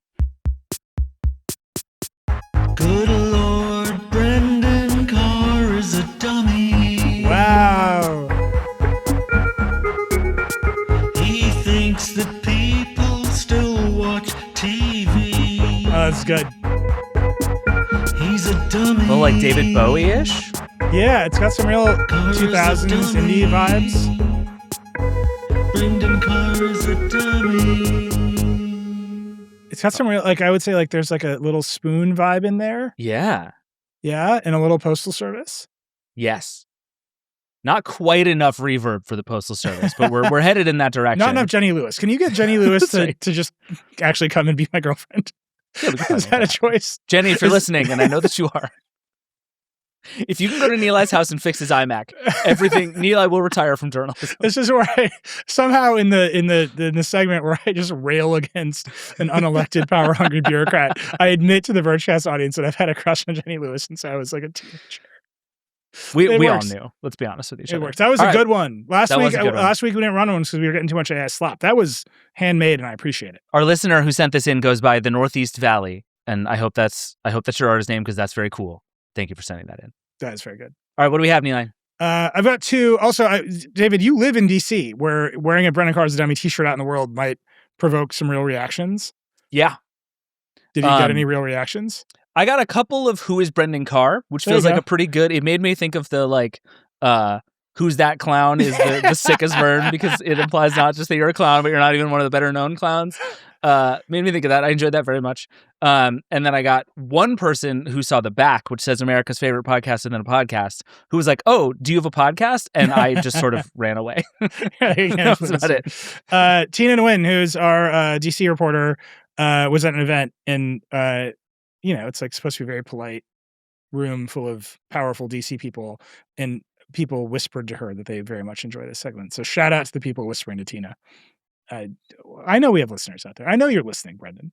Yeah. All right, I got two this week for you. Okay. And one's just a toss up to you for the thing that you are doomed to do every week on this podcast. So the first one, I think this is like emblematic of Brendan and how he has no thoughts or opinions or feelings of his own because he's such a dummy. And so like his programming misfired this week. So usually Brendan, who is totally captured by the telecom industry and desires to be the speech police, usually when it comes to picking between consumers getting better, faster, cheaper internet and the needs and wants of AT&T and Verizon and whoever else, he will pick the telecom companies. Yes. Right? Like Brendan is like, we shouldn't put labels on your internet service that tells you what all the fees are because that's too much work for your cable company ISP guys to figure out. So we're taking those away. This is a real thing Brendan has done that we've discussed in this segment. Mm-hmm. So this is like, his core programming. Don't protect consumers, protect the telecom companies. In any dispute between telecom companies and consumers, who you're going to pick, Brendan's going to pick the telecom companies. Yep. What happens, David, when the telecom companies fight? Ooh. And you're the government regulator in charge of the telecom companies? You say, now, children. I love you both equally. Brendan does not realize that his job is to be the neutral arbiter of these disputes and be the regulator, because he's so captured by interests all the time, right? He's just a fundamentally corrupt idiot. Right. So this week, Amazon filed a petition responding to SpaceX applying for permission to launch 1 million satellites.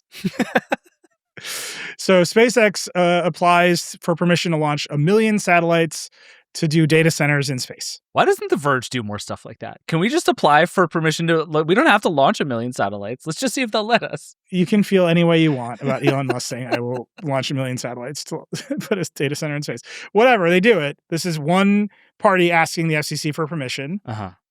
And Amazon files a petition response saying, and I want to quote the petition, "This seems to describe a lofty ambition rather than a real plan. Timing is likewise uncertain. Deploying 1 million satellite constellation would take centuries, even assuming the availability of all global launch capacity to do so." And the argument is if you give SpaceX permission to do this, you're going to cut down on the permission you give other people to do other things. Sure. And Amazon is, of course, very well positioned to say these things because they have their own satellite constellation they want to launch. They have the money and the resources and the time and the Jeff Bezos to spend the money on lawyers and fight the fight against Elon Musk. Mm-hmm. This is what you want. Like in our system, you want the two parties who are positioned to fight to a policy outcome to do this. This is why you set up a system of having petitions, right, to protest requests. This is a good fight that should happen. This is the system working. Yeah. We asked for permission to do this. Does anyone have any objections? Amazon is like, we have an objection. Brendan, his little brain misfires because there's no poor little consumer paying their $80 a month Verizon bill to screw over here.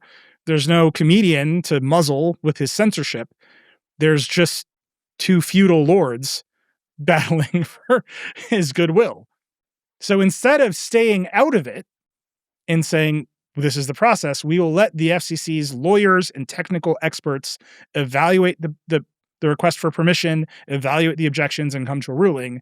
Brendan, what does Brendan do? He's posting on X, which is owned by Elon Musk, and he says the following.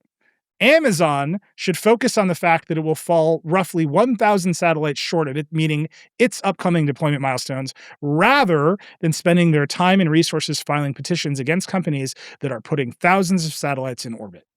You know, there's just a kind of post on X that they hit the post button and we're just like, oh, nailed it. And you're like, you didn't nail it. You didn't nail it. He picked a winner. The process is you ask for permission, you file petitions saying I support or oppose this thing, and then you evaluate it. You're running a little administrative court, and that is supposed to look fair. You're not supposed to be the head of the agency before the process has even begun to play out, saying, you suck. I pick Elon. And Brendan, because he didn't have a consumer to screw over, but he has to just do something corrupt at every turn or violate his weird programming, did something corrupt. I'm telling you, this is dumb. You can feel however you want about Elon saying he wants to put 1 million satellites in orbit to build a data center in space. Sure. You can feel however you want about Amazon saying, actually, this is stupid. And we want to launch our own constellation and junk up the skies and lead inevitably to Kessler syndrome. Whatever feelings you want. All of that is maybe it is a bad use of Amazon's resources to be doing this, and they should just pay all the drivers more. You can feel any way you want about all these things. The thing that I know that you should react to is the head of the agency picking a side before the process has begun to play out. That is just naked corruption. Yeah. And saying, don't send me petitions, says guy whose job it is to receive petitions. Like, yeah. What are we doing here? Yeah. By the way, to your point about he thought the tweet was a banger and it's not. It's very funny that Brendan, who oversees our nation's telecommunications provider, think that it's a clear black and white trade-off for Amazon between filing petitions and launching satellites. There's only one employee at Amazon who knows how to do both things.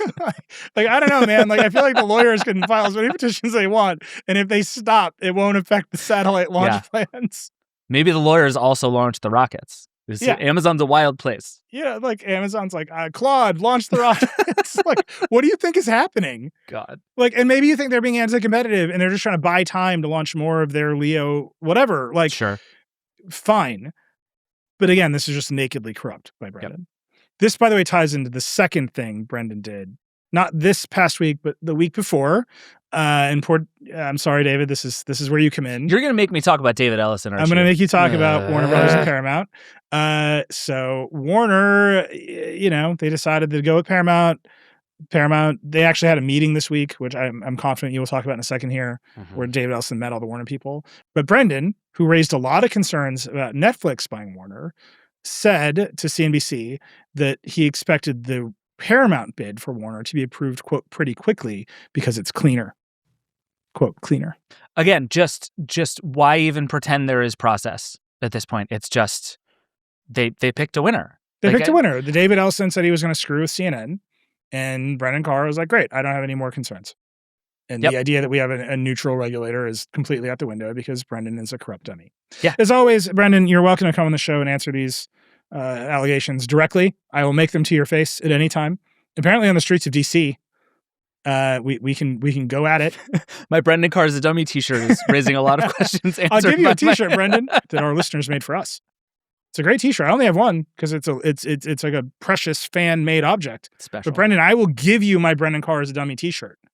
You can have it if you face me in the Thunderdome of this podcast. A shirtless Nilay against a Brendan Carr is a dummy wearing Brendan Carr.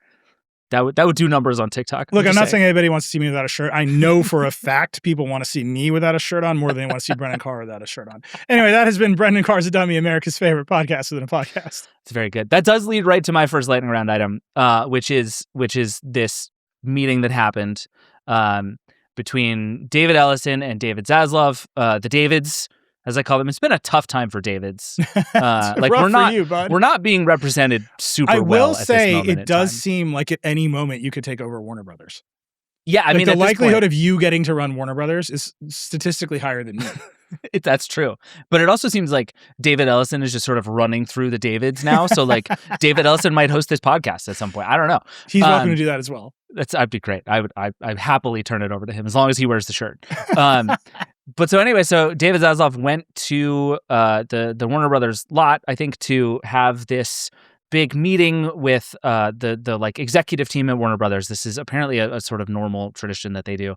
Went and he talked about it, talking through, that he expects to make 30 films a year, which would be a big number not seen in decades from a single studio. He said really nice things about HBO, which is really funny because out the other side of his mouth, he's talking about how he intends to turn HBO Max into Paramount Plus, that at the end of all of this, there's only going to be one streaming service. I assume that streaming service is Paramount Plus. Sure. Whatever. There are a lot of questions about who Casey Bloys, who runs HBO, will or won't report to within this new structure. Like the HBO side of all of this, I think, is going to be very messy and very fascinating. And very bad. And probably it is not going to lead to the next season of things being very good, would be my guess. But all of that is to say, then David Ellison takes a bunch of questions. One of the things he said, to your point, he acknowledged that the process with Netflix, all of this stuff had been, he called it, quote, a turbulent process. But then he said, and I quote, that part is behind us, which is either flatly not true or evidence of the true level of corruption happening here, right? Because frankly, the fact that Brendan is saying that is kind of just saying the quiet part out loud that everyone has assumed, which is that there is basically a handshake deal with the Trump administration, that this will work and is fine. And that there will be no process, there will be no meaningful review, that this will all just get waved through because everybody agrees politically. And that is the assumption being made by a lot of people who are critical of this deal. And there is just increasingly loud evidence that that is what is going on. And the specific thing is not whether or not James Gunn is going to make Superman ever more woke. It is CNN. Yes. The specific thing that is at play here is whether or not CNN can be more biased in favor of the Trump administration. Yep. Which will be harder and harder to do as the Trump administration gets more and more confused about why we are at war. Mm-hmm. Like you just can't. You can't have CNN all day being like, it's pretty good war, right?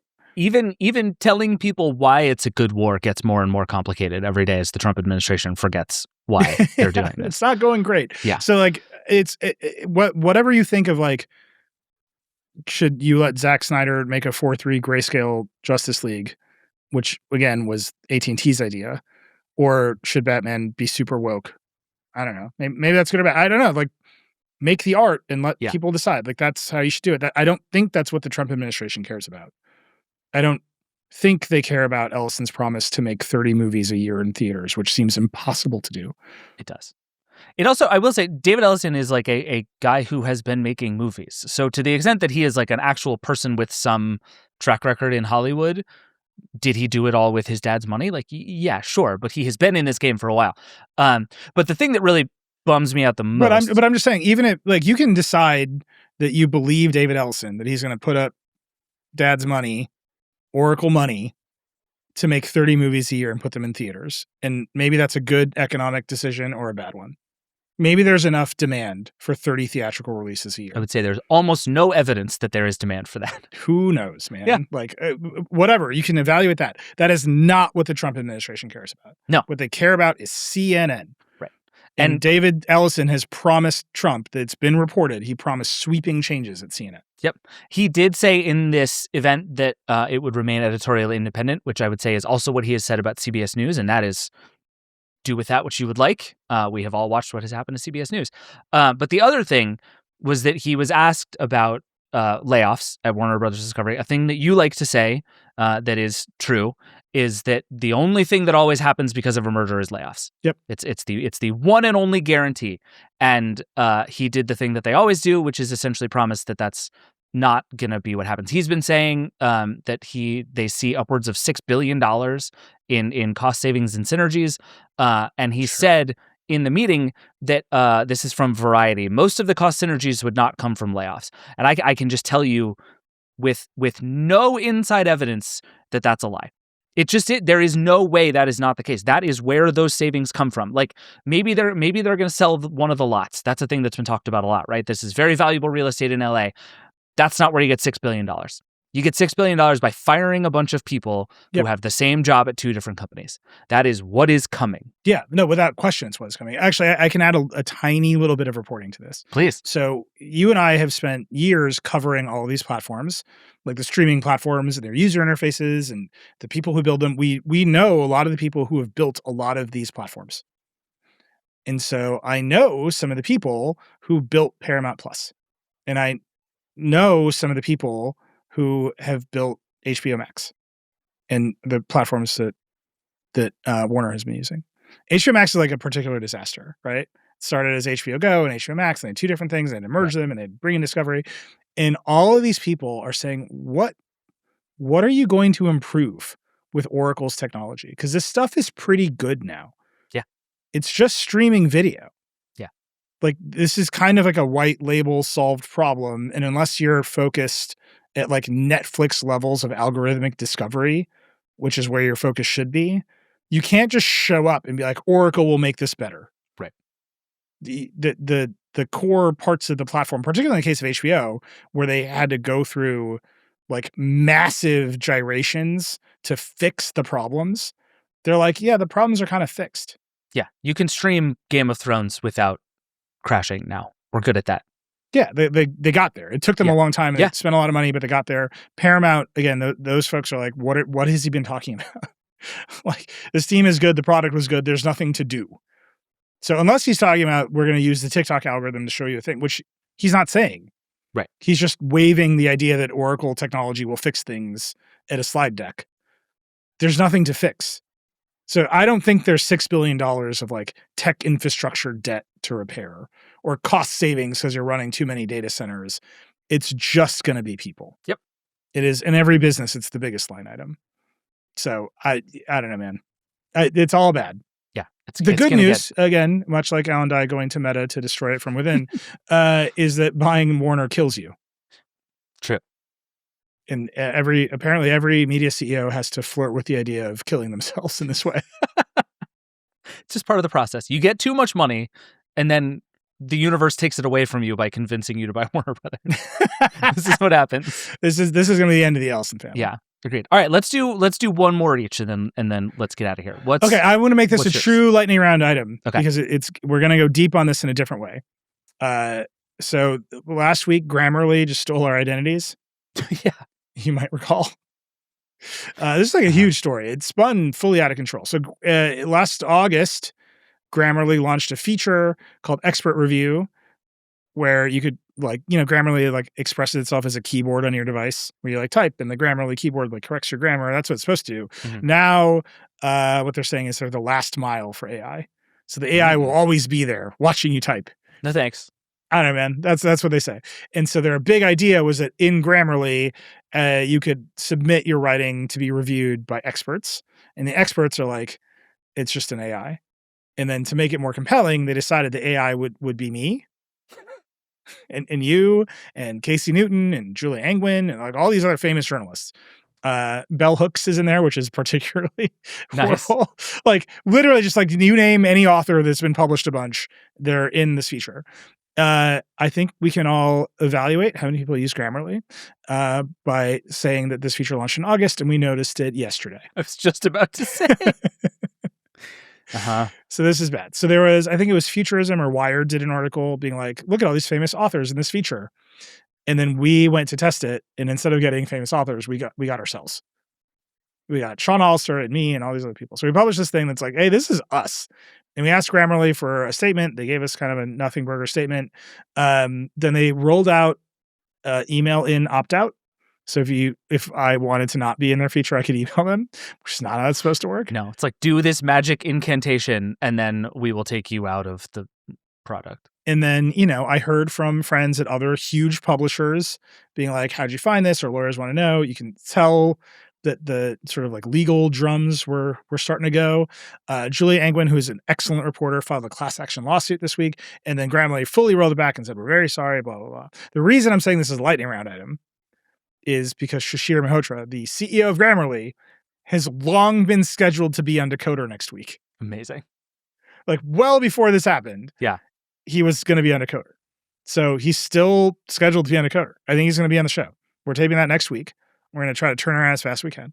So I'm just going to stop it here because I want him to come on Decoder. But now it's out there that Shishir, you have to show up. You got to show up. And if you don't, then I'll just do that episode of Decoder with an AI version of you. I like it. I think that one is it's gonna get weirder before it gets better on that front. And it is sort of a perfectly AI story because it is not actually. It wasn't you. It wasn't even based. It was just Nilay vibes in some it of the edits. It wasn't even my vibes. No, it was the worst way edit off. of all time. Yeah. That's not how I edit. But and I want to say this as clearly as I can. As somebody who edits and gets edits, there's no way you can look at someone's published work and determine what they are like as an editor. Correct. You cannot do it. Not a chance. They're just different tasks. The 99% of my edits are me just highlighting a word and saying clunky. You're not going to get that out of my writing. That's true. And I'm curious to ask a lot of questions here, but I think that the number one question in my mind is, why did you think that you could get to this is what I'm like as an editor from reading my published work? Because those things they're not even in the same universe. Yeah. No, it's the whole thing is very bad. And also if you use that feature and trust it, I'm very sorry because it is leading you astray in lots It's making you write SEO slop. Every one of the screenshots that you see of the edits, it's suggesting oh, that's bad. That's actually just an objectively bad idea. And I hate that it's being sourced to me, but it's also just a bad idea and not correct and is making your writing worse. It's good for telling you when you use the wrong tense of a word, and I would not trust Grammarly for much of anything beyond that. Yeah. Anyway, he's coming on the show, so we'll see. Yeah. Okay, for my last lightning round item, I have kind of a thing and a half. First, just some super quick follow-up from Tuesday's episode. When I was talking to Lauren Feiner about all of the stuff going on with the Live Nation Ticketmaster settlement, one of the things we said was that it seemed like the deal meant Live Nation was going to have to sell a bunch of its amphitheaters and venues. It turns out that is not actually the case. There are a bunch of venues that are going to have an open ticketing model, so they'll have to use things other than Ticketmaster. But as far as we can tell, it doesn't seem like at this point, according to the deal, Live Nation is going to have to sell any of its amphitheaters and venues.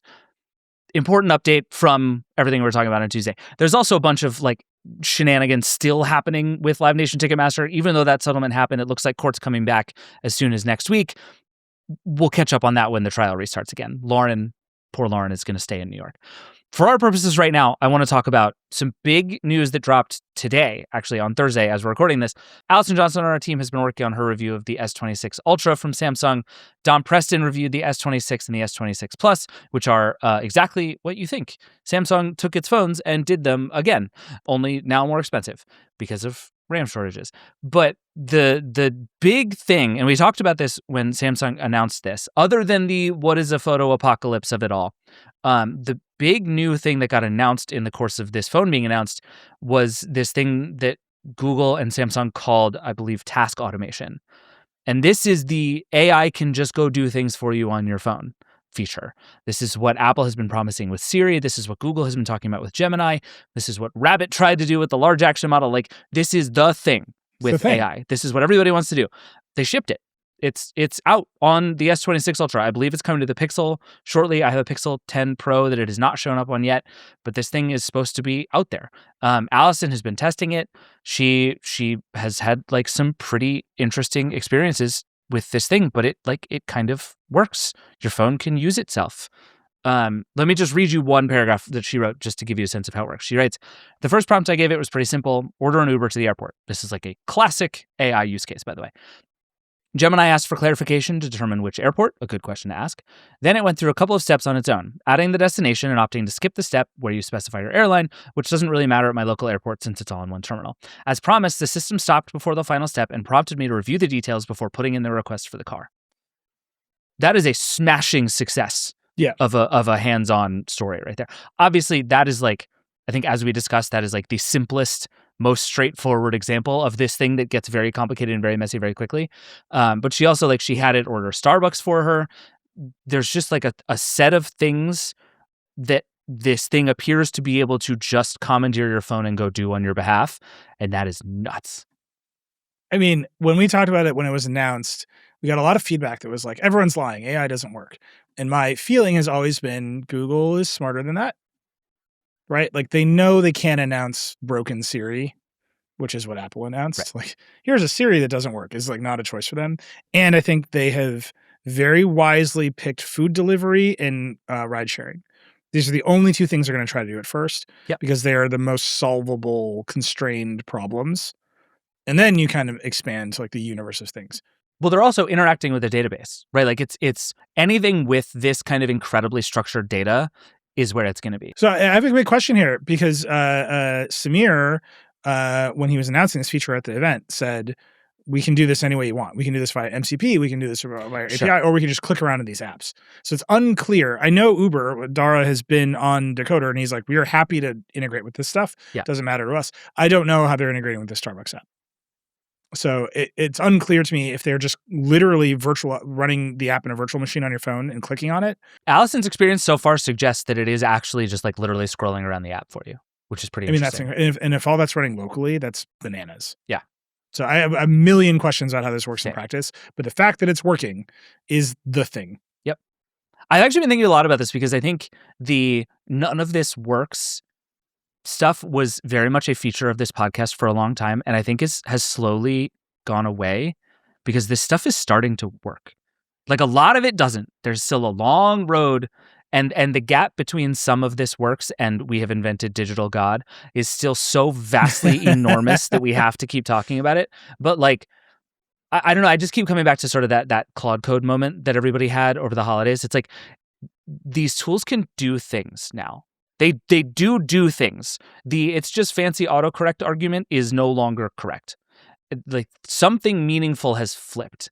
And I think now the questions of like, okay, what does this mean morally? How do we talk about it environmentally? What is the business of all of this? Is everybody full of shit talking about the like digital God possibilities? All of that still exists, but I think is actually now vastly more complicated because some of the stuff works now. Some of it does work.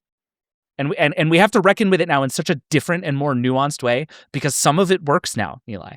I'm aware that some of it works now. And I you talk to vastly more software developers than I do, but it sounds like the existential crisis in software development is here. Like, fully here. Very much so. Yeah. My hesitation as you're saying this is I think it's all still pretty brittle. Sure. And the promise of this technology, particularly agent stuff, is that it will overcome the brittleness of every other attempt to do this kind of thing that has ever existed before. So like Alexa, there's a version history this season on Alexa. Yeah. The problem with Alexa is that it was brittle. You would ask it to do stuff and it couldn't do it. And then people stopped asking it to do anything at all. And they were like, I know it can do music and timers. And that's where that technology died. And I think this is still pretty brittle. I just think the boundary of things that people expect it to do is getting bigger. You're right, but you're framing it wrong, right? Like what happened was Amazon built a hugely successful machine for playing music and setting timers. They've sold a lot of those things. There are a lot of them in people's house, and they are like a meaningful interface for a lot of people to do a lot of things. Like there is a generation of kids that is growing up talking to Alexa. It's real. It's happening. Like that's a very powerful thing. What Amazon never figured out is how to A, do the next thing, and B, figure out how to make two nickels rub together from doing it. And this is where we are with AI right now, right? Like the thing where, yes, this can write some code for you is real and powerful. There are a bunch of little things, again, that it's starting to do. Like, can AI order coffee from Starbucks for you? We are rapidly running at a point where the answer is just yes. That's not digital God. I don't know how to be clear about that. It's also not clear that that's anything, right? So we are at, I think, that fun, interesting moment that we were with Alexa all those years ago, where it's like, okay, it can. This is something. How much is it? Is the next question. And everybody continues to assume that just because it can do the first two things, it will eventually be able to do everything. The last run we took at this proved that was not the case. This is when we have a bit brittle. Yeah. I think we've expanded the envelope of where the brittleness is. Yeah. But there's still some brittleness that is yet to come. Yes. And by the way, I have been threatening everyone that we're going to do a segment of the show called New York versus San Francisco, where we just invite Casey on, and then I just have different ideas about AI. I think it might be time. To your point, it might be time. I had a meeting just before we recorded this podcast, and the person I was talking to started with, I know I'm in San Francisco where everyone is completely AI pilled, but like, we got to do it. It's just what it is. Casey has agreed to do it. We just have to do it. I'm down. I think it's a good idea. And I'll be Chicago. You know what I mean? I'll be somewhere in between. Good old Midwestern Dave is here to moderate New York versus San Francisco. I love it. It's gonna be great. All right, we should get out of here. We've gone way over, as we are wont to do. I missed a week. It's nice to be back. I don't like when I don't have anybody to talk to about this stuff. I have to bother like my 3-year-old about technology. He's not interested. But that's it for the Vergecast. Like you said, Nilay, Clubhouse on version history this Sunday. We're not feed dropping. So to all the people who yelled at me about feed dropping, we will not be feed dropping Clubhouse. Go to the new Version History YouTube channel. We're Version History Podcast on TikTok and Instagram. Those accounts are small, and that makes me feel vulnerable. So please go follow them so I can have some self-confidence again. Oh my God. It's the most openly manipulative thing you've ever said. It's true. This is where I'm at right now in my life. I said something about like and subscribe, and I got a comment being like and subscribe is so 2008, and it has made me truly feel feelings. Who's on Decoder on Monday? It's the CEO of Yahoo. It's a wild convo. There's a lot there. I was basically like, is everything gambling now? And we talked about it for a while. Spectacular. I'm personally very excited about that episode. I've spent some time with Jim over the last several months talking about the future of everything, and he's a good hang. I'm excited to hear that episode. Remember, if you subscribe to The Verge, you get all of those podcasts ad-free, plus everything else that we're doing with The Verge, all of our newsletters, all of our everything. TheVerge.com/subscribe. It's a good website. We're pretty proud of it. The email is vergecast@theverge.com. The hotline is 866-VERGE11. This show is a production of The Verge and the Vox Media Podcast Network. The show is produced by Eric Gomez, Brandon Kiefer, and Travis Larchuk. We will see you next time. Nilay,